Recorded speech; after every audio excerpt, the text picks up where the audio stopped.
Hello crafty friends. So I created this art journal page inspired by Suzanne Rose Art, a technique of hers that I saw recently on Instagram, and I accidentally did not record half of the process. So I don't have a video. So I'm going to recreate a very similar page using the same process so I can show you what it's all about.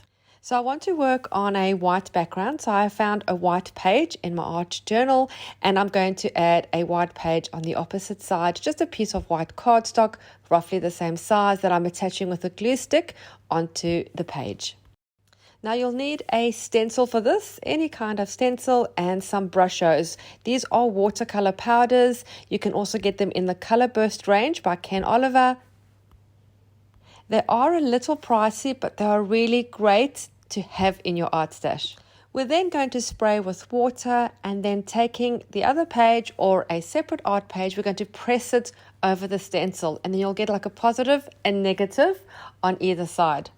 I absolutely love this effect, and I love that some of the areas become very watery where the colors blend. And you never really know what you're going to get. It's always quite a surprise when you lift the stencil or when you press the other page over. I love this background so much that I'm not going to add anything to it, not even gesso, surprisingly enough. I'm going to just do a frame all the way around with a black fine liner pen. I'm going back and forth 3 times and leaving it quite hand drawn. I'm not going over the same line. I want it to look like it's quite rugged. And then to create a good contrast, but not to lose the background, my focal points are going to be just plain black butterflies. These are die cut with some dies that I have, and I'm going to keep them just black and simple. I'm going to put 3 as I also want a space for a sentiment. In the first page I created that I didn't film, I used hearts, and they were smaller so they fit all the way across. These butterflies are slightly wider, so I can't fit them across the way I want, so I'm going to stagger them a little bit up and a little bit down, leaving a space for a sentiment.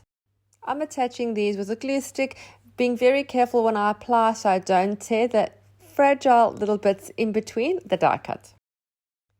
Now when I'm going to do my sentiment, I want to add a little bit of black thread all scrumpled up underneath to give it a little bit of grounding. My sentiment is quite long. I'm going to cut it into 3 as I think it'll fit better. I tried to apply it first with the glue stick, but then it didn't stick down really well because of the thread, so I'm using a clear craft glue. In the description box below this video, I am going to link Suzanne Rose Art's video where I actually got the inspiration for this, where she did this technique with the stencil and the watercolor powders. But I do warn you, it's a little bit addictive. This was just a super quick video as I wanted to try out this technique that I had seen this week on Instagram. I really hope you enjoyed it and were inspired to try this too. I would love if you subscribed to my channel and then also hit the little bell so you're notified every time I upload new content. Happy creating, and I'll see you again soon. Bye.